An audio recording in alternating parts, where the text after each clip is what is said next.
This Black Myth Wukong series covers how to do all quests and missable content in order so that all rewards and achievements can be obtained. For best results, follow this series from the start of part 1. There will be spoilers in the form of important information, and as usual, useful timestamps can be found in the video description. We left off at the start of Chapter 3, which takes place in the New West. From the starting point, we are just a short distance away from the first shrine.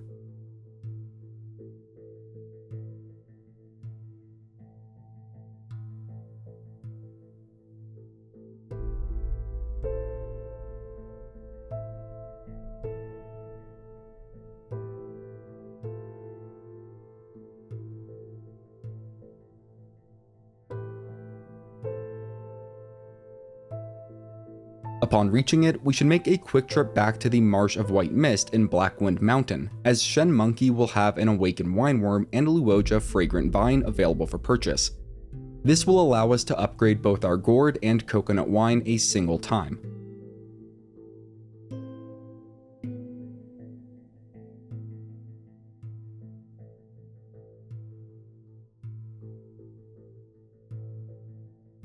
Returning to the Frost-clad Path Shrine and following a short cutscene, we can make our way up the path. The undead that wield large greatswords here have a chance to drop the Mani Bead Curios when defeated. I'll be covering all random chance drops for Chapter 3 and where to get them at the end of this video. At the top of the hill, we will have to fight the Macaque Chief for the first time.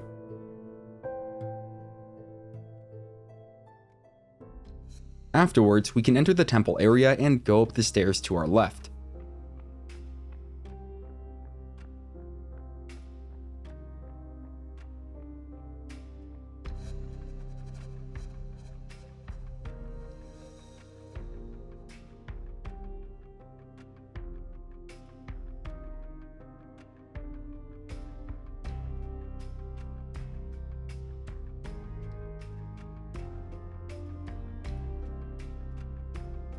We then want to go down the stairs to the left to find an elite mountain patroller. Watch out, as multiple undead will also get up from the ground and join in on the fight.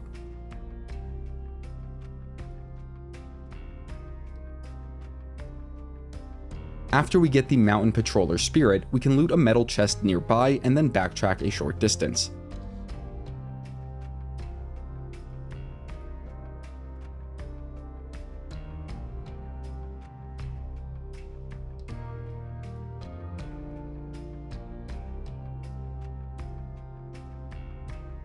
At the top of the stairs, we can turn left and go through a break in the wall.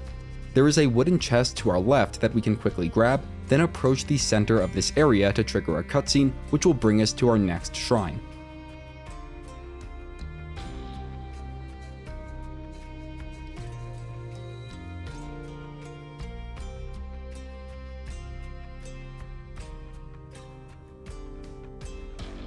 Before we approach the frozen lake from the Mirrormere shrine, we should go left along the coast to find the first meditation spot of Chapter 3, which is for the Shade, Mirrormere. There is also a red coffin chest just a short distance to our left from here, and it contains a mind core.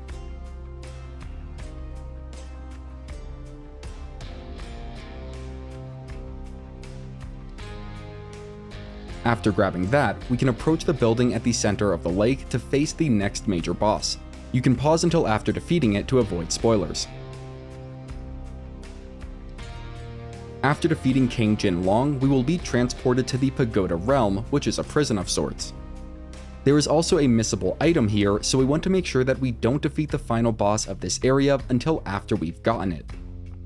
On our way to the first shrine, we will be introduced to this area's awful mechanic. Every so often, the world becomes ethereal and the Lantern-Wardens come out of hiding. This is known as the Chance Beguiled effect or phase. If we are caught in the Warden's light, we will be stunned and it becomes very easy for them to pick us up and throw us into the chasm. We also have our maximum health reduced and deal more damage in this state, but so do our enemies. Because of this, we will want to use all abilities that we have at our disposal to eliminate the Lantern-Wardens. There are 9 Lantern-Wardens in total, and all of them will need to be defeated to get the missable item for this area. The nice thing about Lantern-Wardens is that they do not respawn, or if they do, it takes a long amount of time. Also, they award a lot of will for each one that is defeated. In any case, we should be able to find and defeat the first 2 before reaching the first shrine of the Pagoda realm.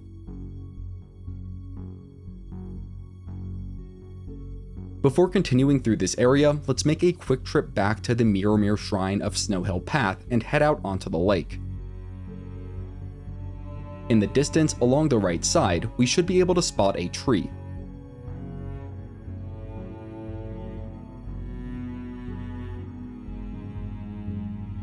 There is a small turtle chest in front of the tree which contains the stranded Loong's Whisker soak.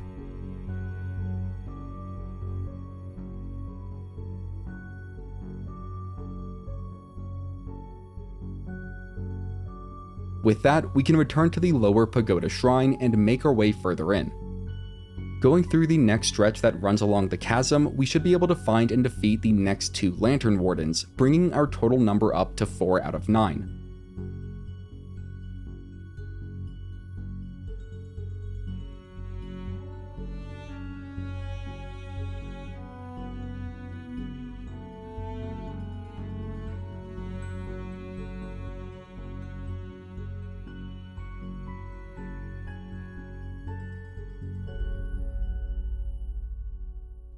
Just beyond the second warden is a small green chest which contains the fine china tea bowl Curios.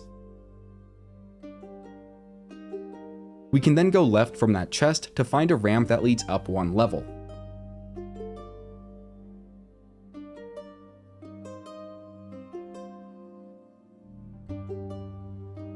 Exiting out, we will need to go right, running along this area with the chasm to our left.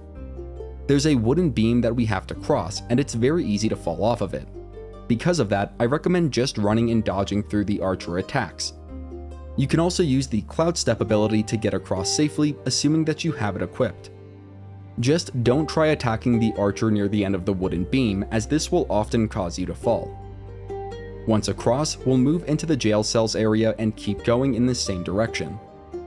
We should eventually reach another ramp which goes up 1 more level, and the next shrine is just a short distance from the top of it.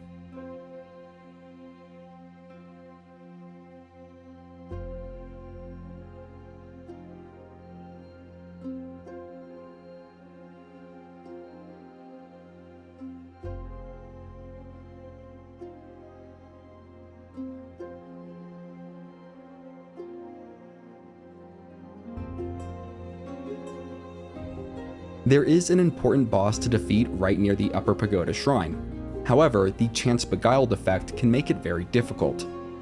Because of that, you may want to come back to face this boss later on, after we stop the Chance Beguiled phase from occurring. That said, I'm personally going to be fighting the boss now. The first thing we will want to do is wait for the Chance Beguiled phase to trigger and then wait it out. While we are waiting, we can defeat the nearby Lantern-Warden, bringing our total number up to 5 out of 9. Then, as soon as the Chance Beguiled phase ends, we can rest at the shrine and make a few careful drops down into the nearby arena, and you can pause now if you want to avoid boss spoilers.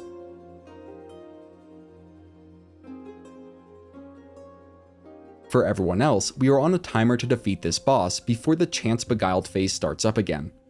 Because of that, it's important that we fight aggressively and efficiently, using all of our tools to take down Captain Lotus-Vision quickly. You might even consider using some medicines that increase attack power or critical strike chance. A Pluck of Many can also be a very effective spell to use here, especially if you have invested a decent amount of skill points into it. Defeating this boss will get us the Frost Sprout Twig Curios. We can also absorb Captain Lotus-Vision's spirit, though this is actually a key item, not an equipable spirit. Now that this boss is defeated, we will be able to open any of the prison cells that were previously protected by a purple ward, but more on that later. Returning to the Upper Pagoda Shrine, we will move out and clockwise around the inner chasm. There is another wooden beam coming up, and for this one, we will actually want to jump off to the left, executing a jump attack if necessary to cross the gap.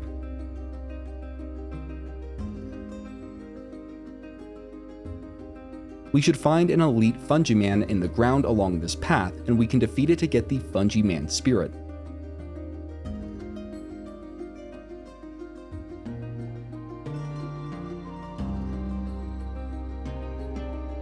As we emerge from this area, we will then have to wait for the Chance Beguiled phase to trigger again. There are 3 more Lantern-Wardens along this path that we have to defeat. The first 2 are both near each other and should be easy to reach within the duration of the Chance Beguiled phase.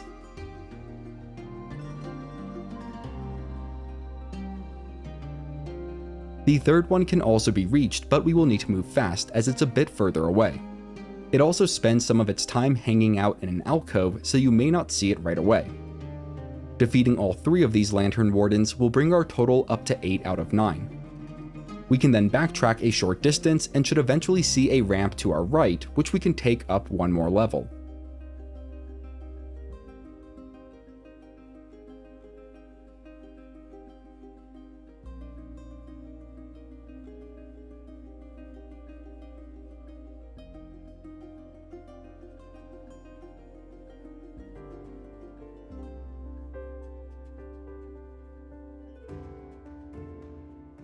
We will then move clockwise around the central chasm to reach a shoddy wooden ramp, which we can carefully climb the rest of the way up.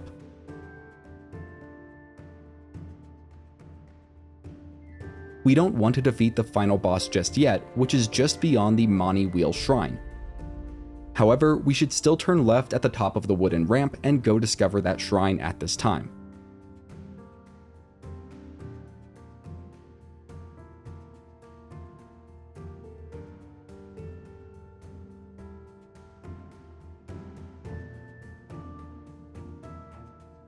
From the Mani Wheel Shrine, we can go back towards the top of the wooden ramp we just walked up, but this time we will run past it.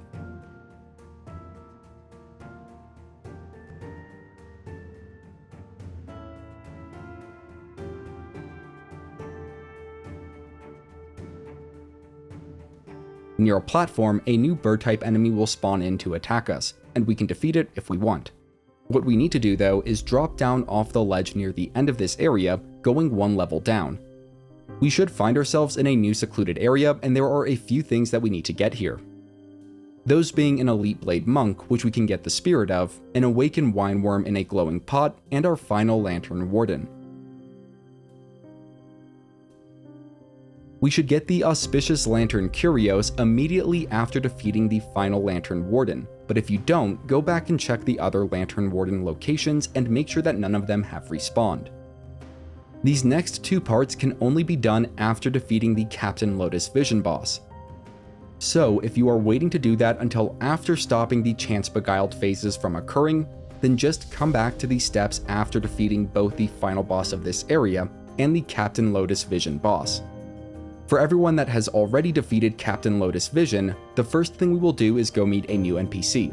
Starting at the lower Pagoda Shrine, we will run counterclockwise along the inner chasm.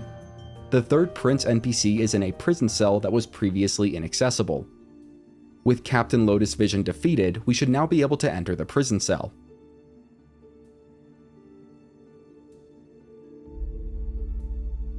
Picking up the Twin Blade here will get us the Ashen Slumber transformation spell. We can then speak with the third prince to start his questline.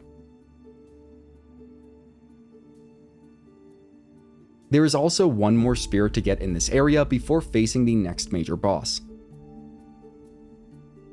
Starting at the upper Pagoda Shrine, we will need to move to the interior and down a ramp.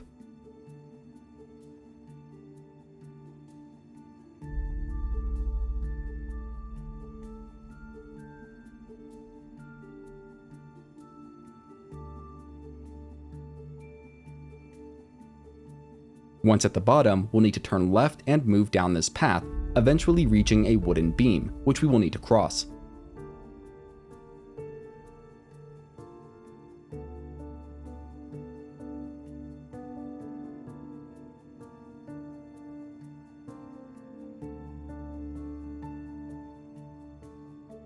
Just after crossing it, we will find a previously inaccessible prison cell that we can now open. The elite enslaved Yaksha will be waiting inside, and we can defeat it to get its spirit. There's also a red coffin chest here that we can open for a mind core before leaving.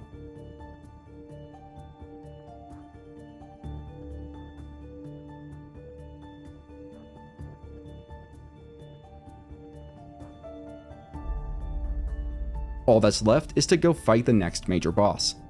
Starting at the Mani Wheel Shrine, we will move across the stone hand and into the central structure. Make sure you got the Auspicious Lantern Curios before defeating this boss, as you will not be able to get it afterwards, and you can pause now to avoid spoilers. For everyone else, my one tip here is to cast a Pluck of Many as soon as Captain Y's voice begins to stagger and fall to the ground. This will allow for maximum damage output and a relatively quick victory.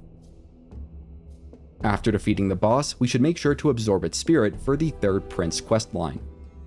Also, for anyone that was waiting to defeat Captain Lotus-Vision, you can do so now with less issues, as the Chance Beguiled phase will no longer occur in this area. Make sure to do that along with the other post-Lotus-Vision steps covered just before the Captain Y's voice boss, then come back to this point in the video. With everyone caught up, we can move out the other side of this central structure to find the next shrine.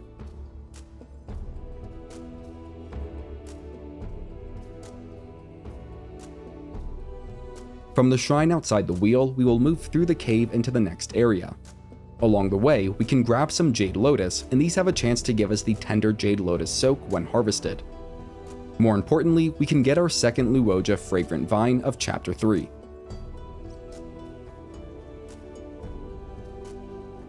This next area is somewhat linear, but there is a secret near the chest containing the celestial Taiyi pill.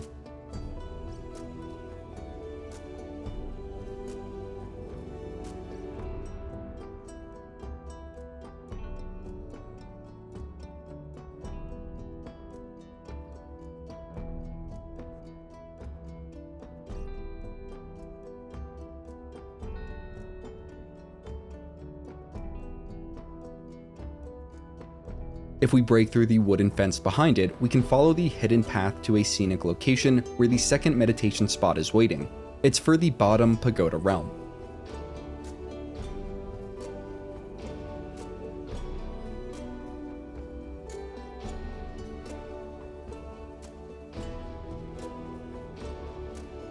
After getting that, we will backtrack to the main path and follow it to the next shrine. Along the way, we will find a new plant type, Tree Pearls.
There are two main paths to take from the Snow-Veiled Trail Shrine.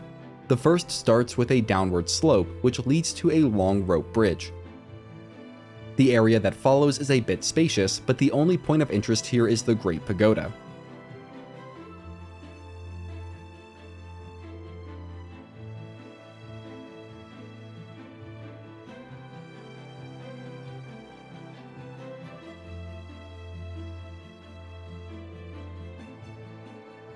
We won't be returning to this area until much later in the game, but for now we may as well go inside the Great Pagoda and discover the shrine there. We can then return to the Snow-Veiled Trail Shrine and go up the other path, which leads up a staircase. Again, this area is somewhat open, but our important objective is just up the center.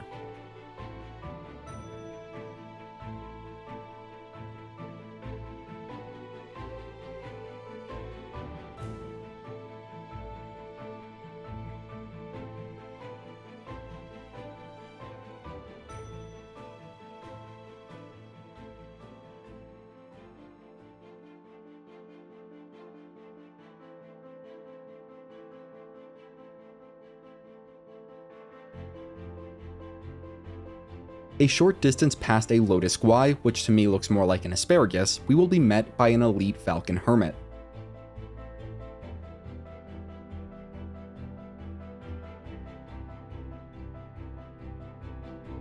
This enemy actually gave me a hard time, but after defeating it, we can grab its spirit and continue along the path.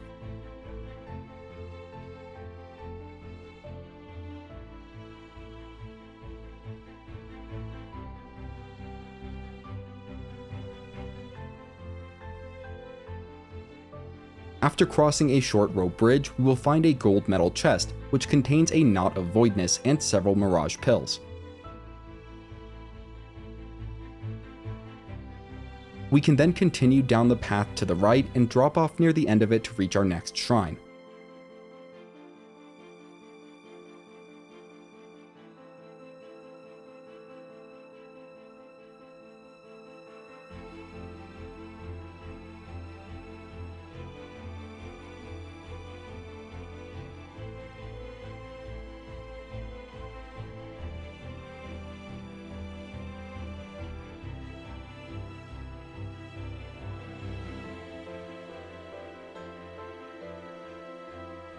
The next boss fight is within the Warding Temple, and you can pause until after defeating it to avoid any spoilers.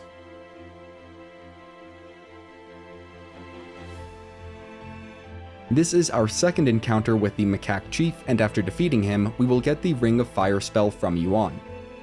There is a tough boss before the next shrine, so we should rest at our previous shrine before moving on. Going through the Temple of Warding, we can quickly loot a chest on our right, then exit out the back of the temple.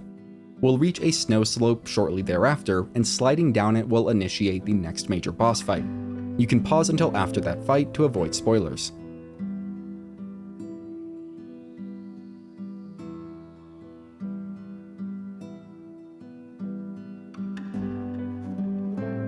Kang-Jin's star is even tougher this second time around. Honestly, I don't have too many great tips on how to take her on, besides maybe sprinting to avoid some of her ranged attacks. Aside from that, the most help will come from learning her attack patterns, which will take a few attempts. Following the fight and our introduction to a new NPC, Zodiac, we should turn around and go activate the nearby shrine. We can make a new armor set and new weapons at this point, but we are also going to be getting the ability to upgrade our current armor sets soon enough, which is what I'm holding out for. The third of the 4 Loongs is located back down to the right of the Turtle Island Shrine. It will only be available if we defeated the Red Loong in Blackwind Mountain and Black Loong in Yellowwind Ridge. Fortunately, we've already covered both of those in the Chapter 2 video, so the Cyan Loong should be waiting near the edge of Turtle Island. You can pause until after you defeat it to avoid spoilers. For everyone else, the Cyan Loong becomes particularly challenging in Phase 2, when he wreathes his sword in lightning. This can happen fairly early on in the fight, but I found that attacking relentlessly can hold off this phase, and so that was my strategy.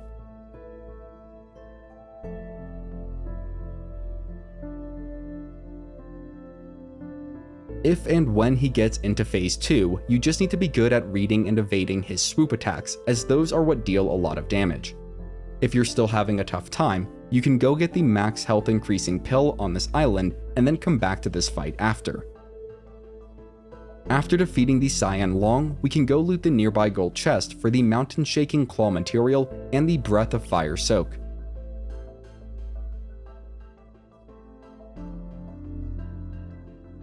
Returning to the Turtle Island Shrine, we can go down to the left to find a small golden chest, which contains a Celestial Jade Lotus pill, permanently increasing our maximum health.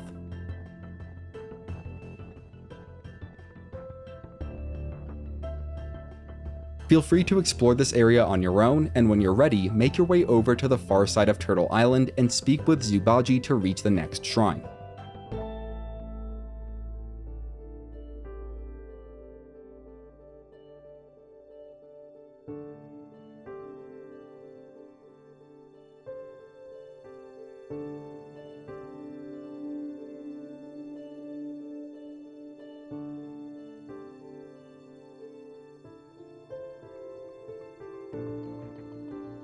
The first thing we will want to do once we reach the north shore of the Bitter Lake Shrine is unlock the Zodiac Village, which will serve as a central hub or home base of sorts.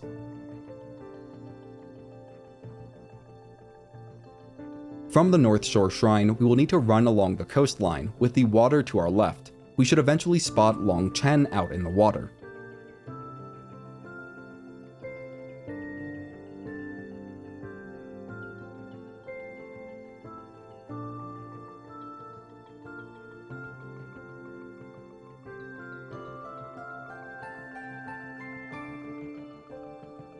We'll need to fight and defeat Chen in combat, then speak with him several times.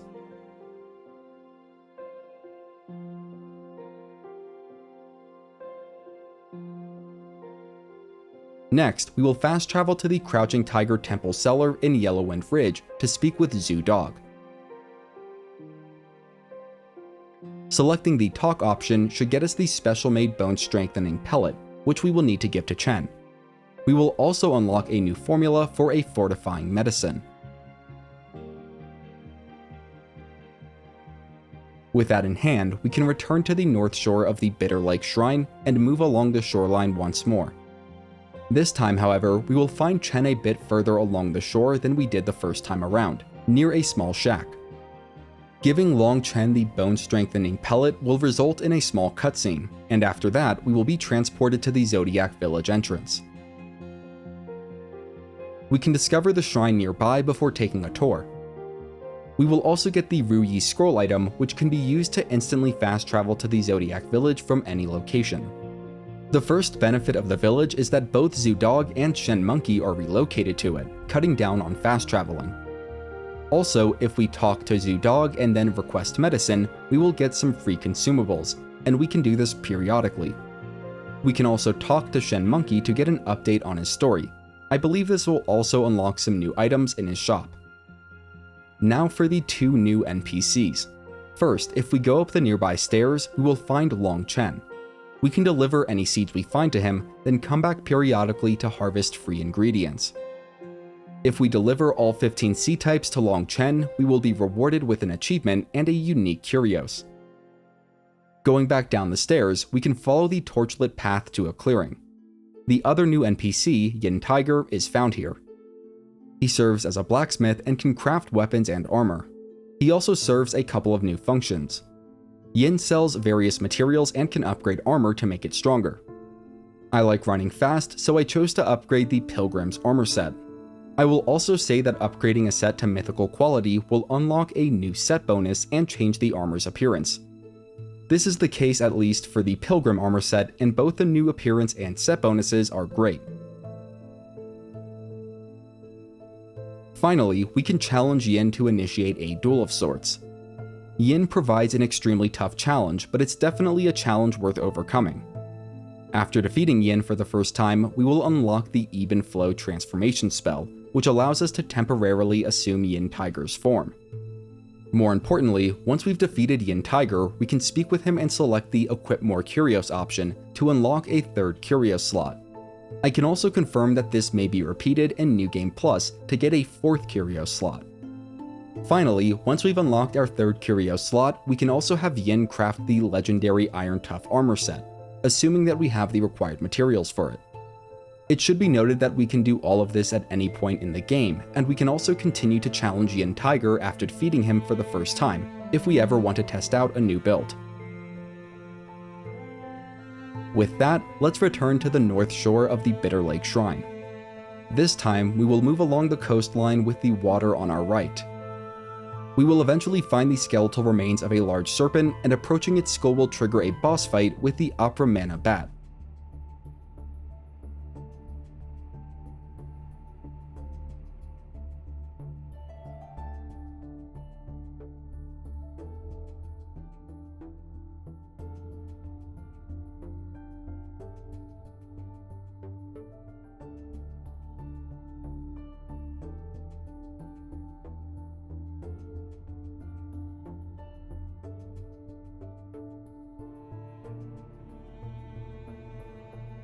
I don't have any special notes on this fight.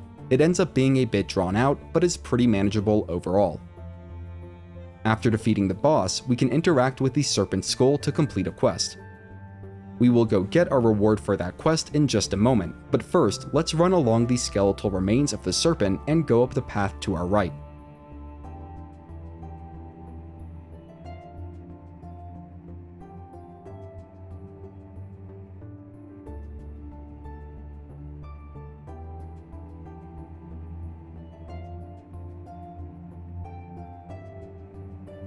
Partway up the stairs, we will find a small clearing to our left. After defeating the enemies that spawn there, we can grab the third Luojia Fragrant Vine of Chapter 3. Before warping back to the shrine, we can go up to the end of this path and into a cave. We will find a red coffin chest there which contains a mind core.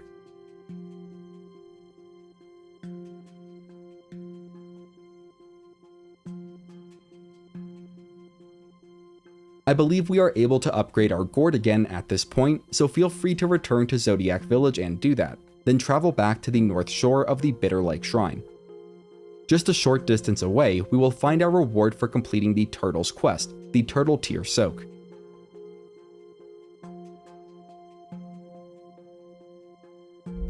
We can then move left from the shrine along a new elevated path to start another questline in this region.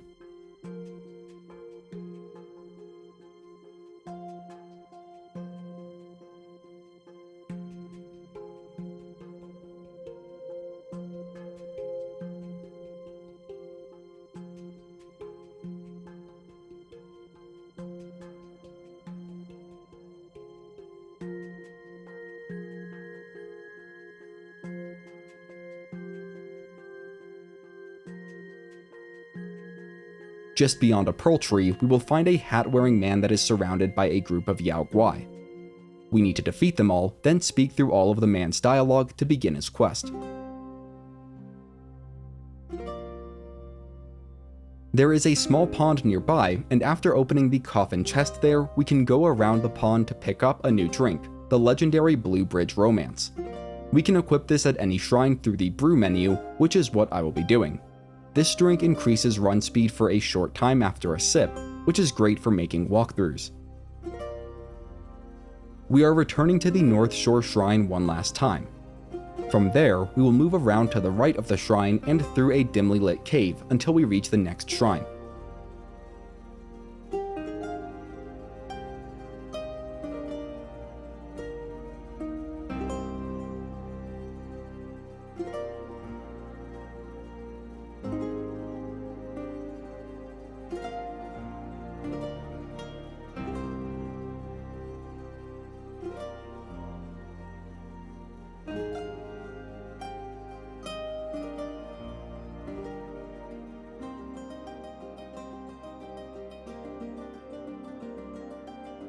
Moving down the path from the Precept Corridor Shrine, we will quickly find the third meditation spot of Chapter 3, which is for the statue Precept Corridor. There is also the formula for the enhanced tiger subduing pellets in a nearby chest. Just a short distance after that is the elite red-haired Yaksha. We can defeat it and obtain its spirit, then approach the gazebo that follows to trigger a cutscene with a new NPC, which I will just refer to as Little Buddha for now.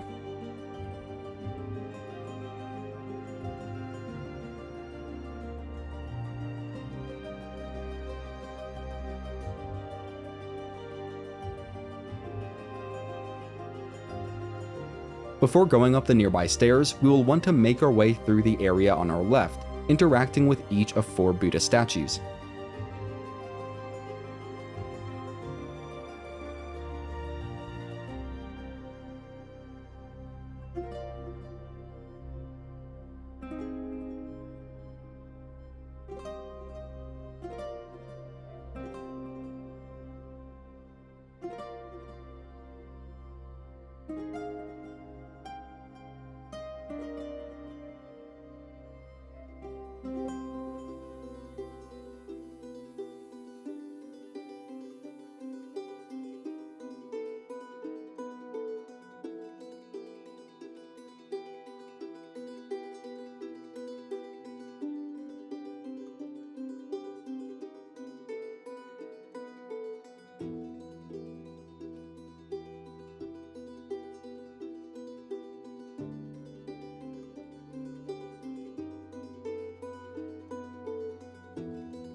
Once we've interacted with all 4 Buddha statues, we can return to Little Buddha and talk to them to progress that questline.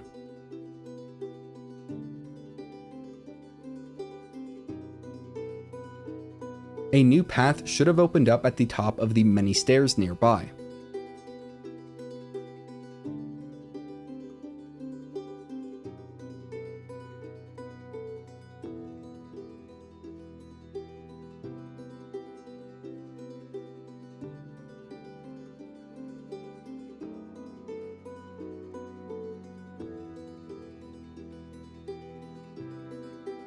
Reaching the top of the path, we should now find a very wide and snow-covered staircase that leads up to a small cave. After squeezing through, we can keep moving forward until reaching the next shrine.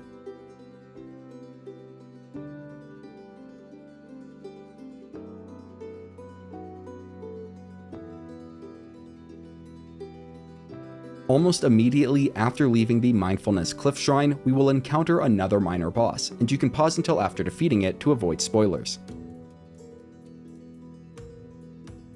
After fighting off the non-white boss, we can quickly heal at the shrine, then drop off the nearby wooden walkway to a secret path below.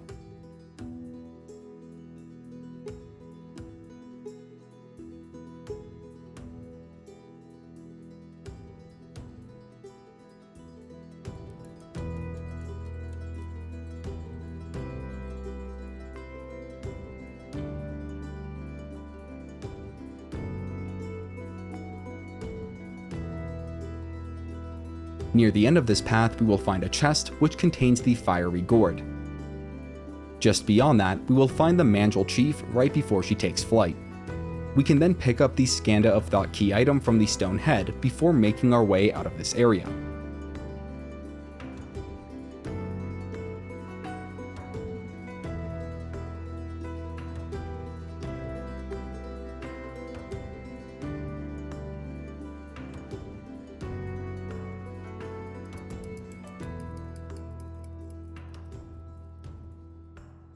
Continuing along the main path, we will eventually find a small green chest that is under guard. It contains the Maitreya's Orb Curios. There's not much else to do in this area besides reaching the end of it.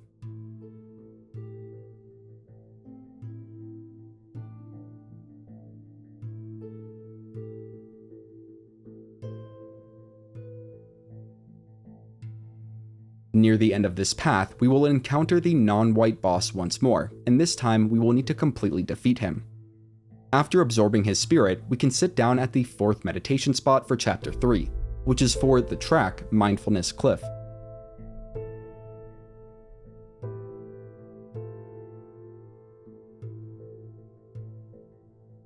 Sliding down the nearby snow slope will then take us to the next shrine.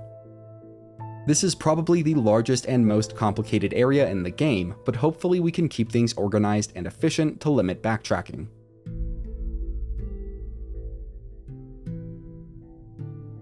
Starting at the Forest of Felicity Shrine, we will go speak with the haunted body a short distance away. After speaking a few times, we will be turned into a fox and get the Snow Fox Brush, which we can equip to a quick slot for easy shifting into that form, which we can only do within Chapter 3. Going down the path to the left of the haunted body, we should see a small opening to our left. We will then go through there and left once more to find Lang-Li-Guhh-Lang, an ice-based frog boss.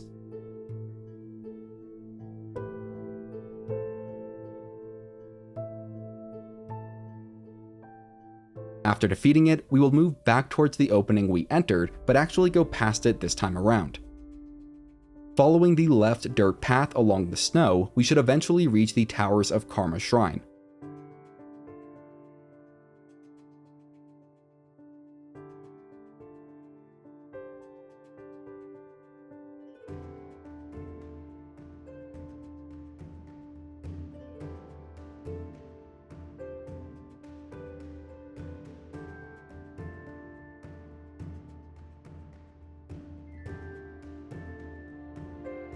There are 2 major tasks to complete here. First, if we go past the Towers of Karma Shrine and to the right of the enemy, we will find a small grove of ginseng plants. Most of these are actually hostile ginsenglings. In addition to that though, the central ginseng plant will spawn a boss when harvested. Defeating this old ginseng Y will get us its spirit. In addition, we will get the Ginseng Cape and Millennium Ginseng Seed, which can be given to Long Chen at Zodiac Village to unlock both ginseng variants in the garden. Finally, another legendary drink type, Jade Essence, can be picked up behind the nearby altar.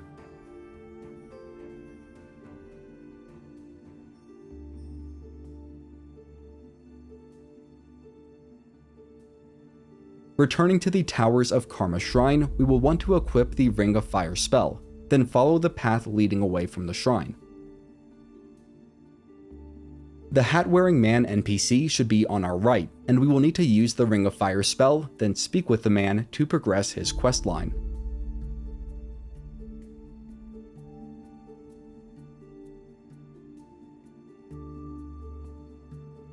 With that done, let's return to the Forest of Felicity Shrine, and this time we will go down the slope to the right of the haunted body.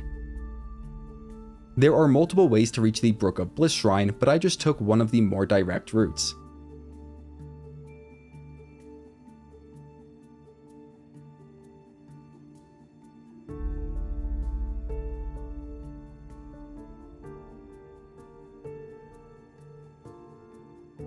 From the Brook of Bliss Shrine, we can go up the path to the right of the shrine, the one with a small staircase. Following this path will bring us to a minor boss fight, and you can pause until after defeating it to avoid spoilers.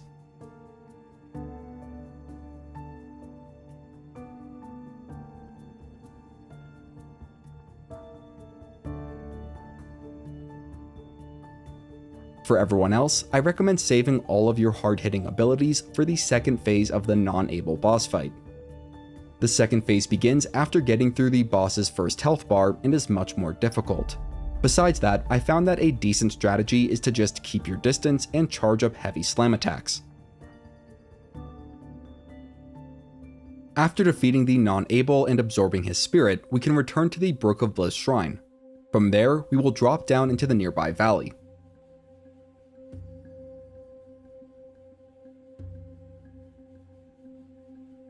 The elite Crow Diviner will be there, and we can defeat it to obtain its spirit.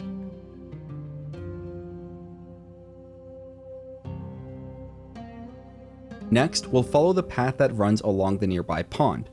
Torches near the end of the path mark a drop down to a hidden area and shrine.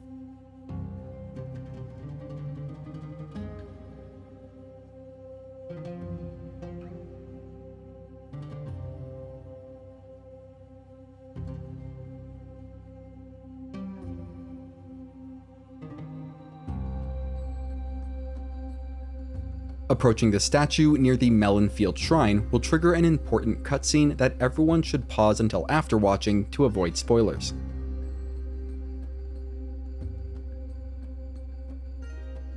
The cutscene is followed by a boss fight with the green-capped Martialist, and while this fight can be a bit drawn out, I did not find it to be a super tough challenge. After defeating the Martialist, we will get another important cutscene in which we unlock the Spellbinder ability. Chapter 3 does not have a vessel to use against the final boss like other chapters. Instead, it has this ability, which is actually my favorite ability in the game. Because of that, I will be respeccing into a 100% Spellbinder build.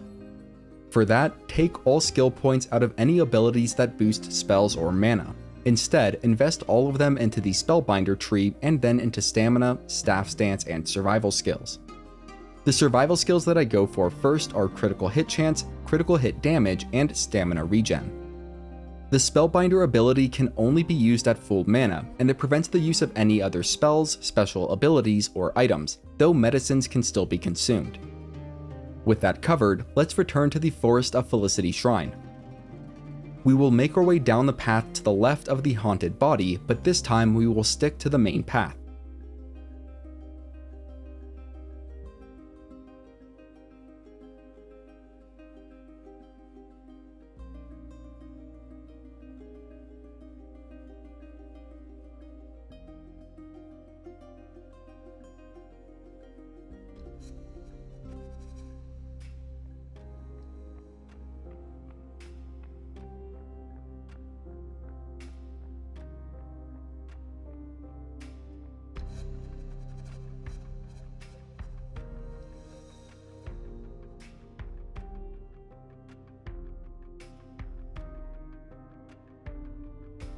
A fair distance down that path, we should see a giant temple monk on our right. We should defeat it to get a decent chunk of will, then go beyond where it was to find the body of Captain Void Illusion. We can absorb the Captain Spirit for the third Prince questline, then return to the main path and find the next shrine.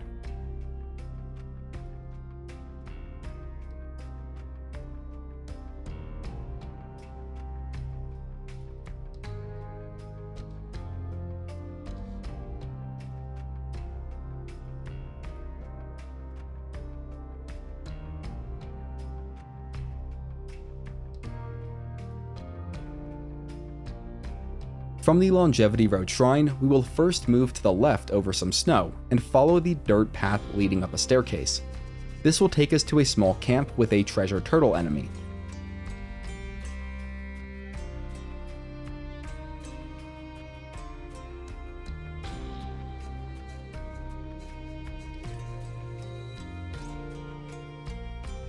Be sure to keep your health topped off, as this enemy type often explodes when defeated. It also has a small chance to drop the Skull of Turtle Treasure head armor when defeated. Nearby, we can break the gold glowing jar to get the third and final Awaken Wine Worm of Chapter 3. After that, we'll go up the snowy hill behind the worm to find another giant temple monk. This one will drop the gold spike plate Curios when defeated, which is actually very good. Next, we'll run along the nearby path with the border of this area on our right.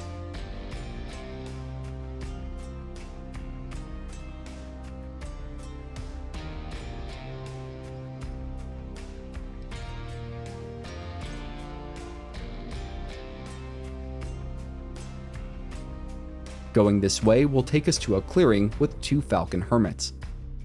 After defeating both of them, we can get the fourth and final Luojia Fragrant Vine of Chapter 3. At this point, we can return to Zodiac Village if we want to upgrade our coconut wine again. Then, starting from the Longevity Road Shrine, we will move along the main path towards the final major area of Chapter 3, New Thunderclap Temple.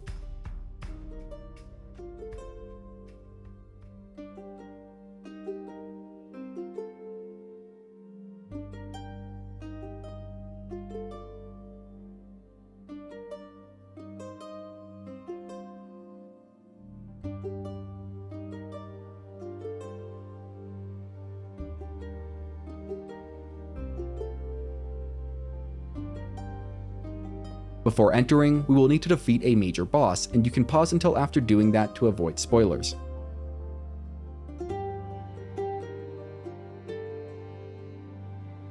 Overall, Captain Kalpa-Wave is a pretty easy boss, at least it was with my build. Once we've defeated and absorbed its spirit for the third Prince quest, we can make our way inside the temple and discover its first shrine.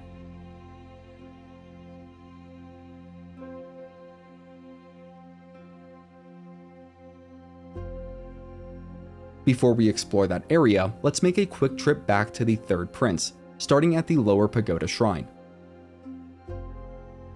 With all 4 Captain Spirits, we can speak to the third Prince to complete his quest. We will be rewarded with the Chu-Bai Spearhead, which is needed to craft a unique weapon. Now let's cover New Thunderclap Temple. Starting at the temple entrance shrine, we will move down the path to our far right, until reaching a courtyard area of sorts.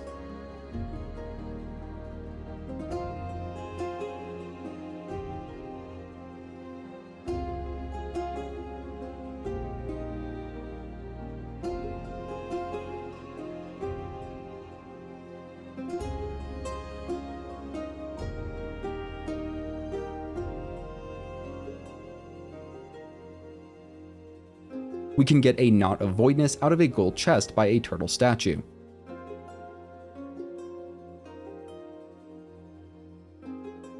Also, it doesn't have to be this specific enemy, but any enemies of this type, the ones in yellow robes that wield a sickle, have a chance to drop the bronze Buddha pendant Curios when defeated. With that covered, we can go through the only other exit of this area to initiate another boss fight. You can pause until after defeating it to avoid spoilers.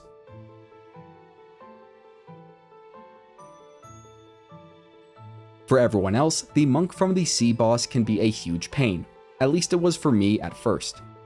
I found a really good strategy is to first stay out of range of its AoE ability where it covers the ground in chilling snow. Then sprint tangentially to the monk to avoid its ranged attacks while charging a heavy slam attack. Finally, hit it with that slam attack when it is not ready to avoid it. Just rinse and repeat until it is defeated. Once the monk from the sea boss is defeated, we can interact with its spirit to unlock the Hoarfrost transformation spell. A short distance ahead is a group of blindfolded monks. This enemy type has a small chance to drop the See No Evil head armor when defeated, which actually has a pretty helpful passive effect. In any case, we can go down the nearby set of stairs, then down the first set of stairs on our left from there. At the end of this small area is a chest containing the Sweet Ice Soak.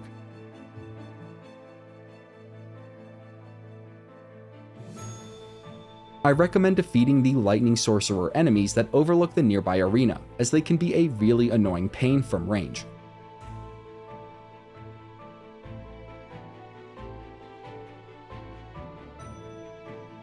There is also a metal chest near them that we can loot for some materials. The Vajra enemy type at the center of the arena has a small chance to drop the Vajra arm guards when defeated, and this Vajra respawns when resting at a shrine. From here, we can move towards the center of Thunderclap Temple, past a few more blindfolded monks.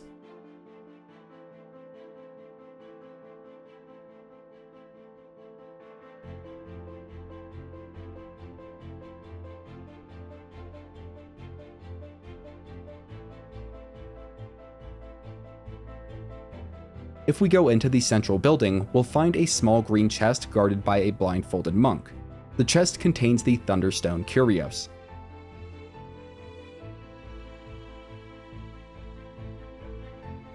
After grabbing that, we can turn around and defeat the Elite Clay Vajra to get its spirit. The only other shrine in Thunderclap Temple is straight ahead at the top of the enormous staircase. Feel free to go and activate that first if you want to play things safe and reduce a potential long run back. Just don't go into the building next to it, as that is where the final boss is. In any case, we will want to defeat the two giant temple monks for a nice boost in will, then go into the temple on the right side of this courtyard for another minor boss fight. You can pause until after defeating it to avoid spoilers.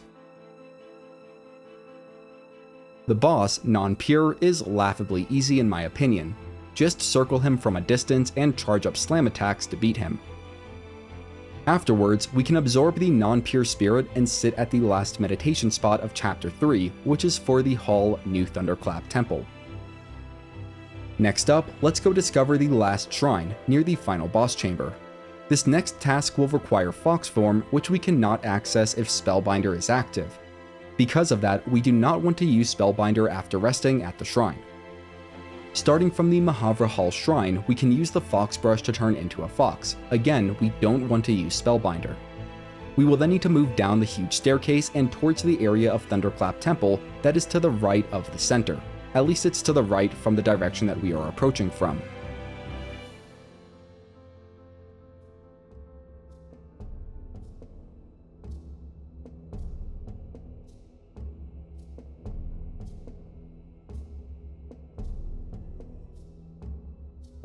We should be able to enter a building there and run up the stairs, hopefully getting out the back of it unscathed.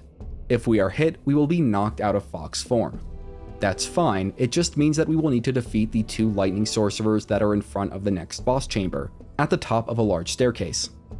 We can only shift into Fox form if we are not in combat and also if Spellbinder is not active. Now to do this quest correctly, we will need to shift into Fox form and then run into the temple. After the cutscene plays out, you can activate Spellbinder if you want, and you can pause until after the cutscene and boss fight to avoid spoilers.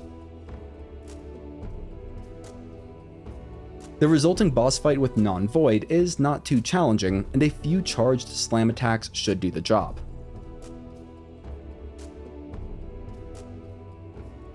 Following that, we can absorb the Non-Void spirit and exit the boss chamber. The last few tasks are to our left as we exit the boss chamber.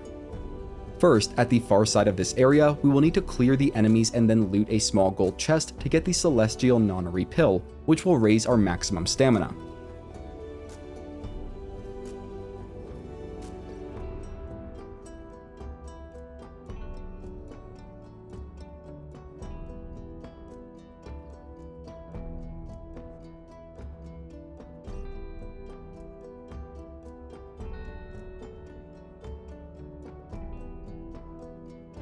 We can then turn around and run towards the red structure nearby, looting a metal chest along the way.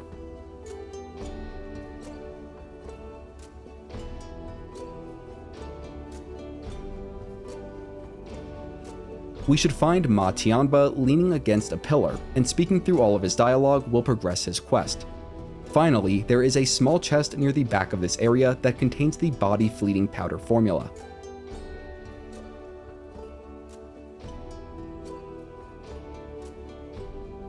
Before fighting the final boss, we can go to the Forest of Felicity Shrine and speak with the haunted body to finish the Fox NPC's questline. Our reward for doing so is the Snow Fox Brush Curios. You can check your journal before fighting the final boss to make sure that you have everything up to this point. There should only be one missing Yaoguai Chief, Yaoguai King, and character. All lesser Yaoguais and meditation spots should be discovered at this point. With that, we can go to the Mahavira Hall Shrine and move into the final boss chamber. Know that the Spellbinder ability is the key to defeating this boss, and you can pause until after reaching the Chapter 3 summary screen to avoid spoilers. For everyone else, Yellowbrow can seem like a difficult boss, and it actually has 4 phases. Fortunately, the game has checkpoints at each major phase, and so you will not have to repeat earlier phases if you lose on a later phase. The first phase is relatively easy, and my strategy was just to keep a distance and charge up heavy slam attacks while moving tangentially from Yellowbrow. The second phase starts after Yellowbrow's health bar bottoms out. This second phase is a final fight against the Macaque Chief, and this is actually the phase that I struggled with the most. I think the reason why is because the Chief is super evasive and will dodge out of the way of most heavy slam attacks. Defeating him will require being equally evasive and patient. The third phase starts after defeating the Macaque Chief. For this, we will have to run through an obstacle course of sorts that is full of mostly passive enemies. Personally, I found the fastest method of traversing this was to just dodge through everything, rather than spend time cutting them down. We will eventually go up a set of ramps that leads to the final boss arena.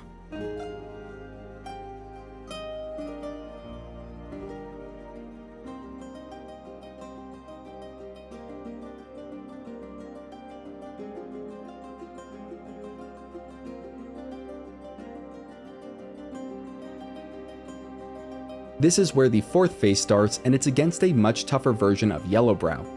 Unlike the first phase, Yellowbrow will counter and turn most of our spells against us. For instance, using Immobilize will result in Yellowbrow taking on a golden form, which only heavy attacks can break through. The key here is to use Spellbinder, taking away Yellowbrow's ability to counter us. At that point, I just ran laps around him while charging heavy slams, and this strategy ended up being extremely effective. One other note is to make sure that you watch your health. A mid-battle cutscene will be triggered when Yellowbrow is around half health, and your health may take a hit from that. There is also this lightning ring ability that you will have to deal with, dodging within a small area to avoid taking too much damage. All that said, once we defeat Yellowbrow and reach the Chapter 3 summary screen, we can go to our inventory to activate the Hubris Nose relic. For me, there is no contest. Hold Breath is an extremely beneficial passive to have, regardless of build. We can also check our journal to ensure that we have all portraits and meditation spots discovered for chapters 1 through 3. You will have to progress a short distance in Chapter 4 up to the first shrine before being able to return to the New West. That being said, let's cover all of the Chapter 3 random drops right now, and this will include any random drops that could have been obtained in previous chapters that I just haven't covered yet. First is the Mani Beads Curios. This is obtained from the greatsword-wielding undead in Chapter 3. A pretty big pack of them can be found a short distance forward and to the right from the Frost-Clad Path Shrine. This enemy type is scattered throughout the New West though, so feel free to comment a better farm location if you know one.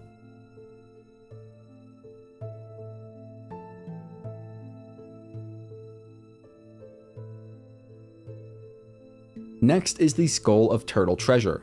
There is only one treasure turtle that I know of in Chapter 3, and it's a short distance from the Longevity Road Shrine. It's near where we got the final Awaken Wineworm of Chapter 3.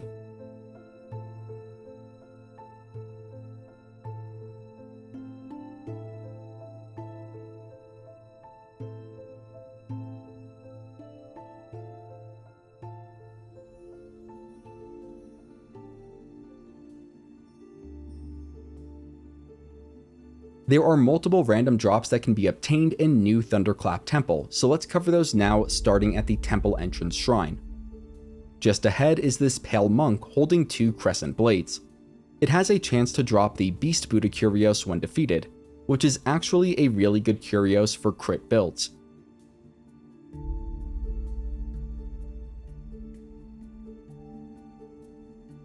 Next, and again this might not be the most efficient path, but if we go up the far right path from the Temple Entrance Shrine, we will find the monk enemy that wears a yellow robe and wields a sickle. This enemy type has a chance to drop the Bronze Buddha Pendant Curios when defeated.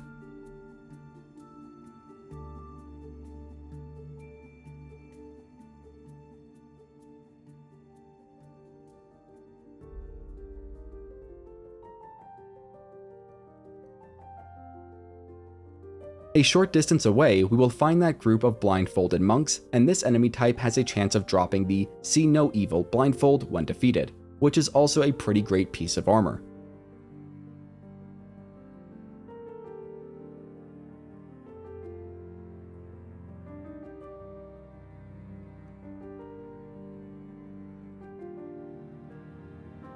Last but not least is the Clay Vajra, which has a chance of dropping the Vajra Arm Guard when defeated.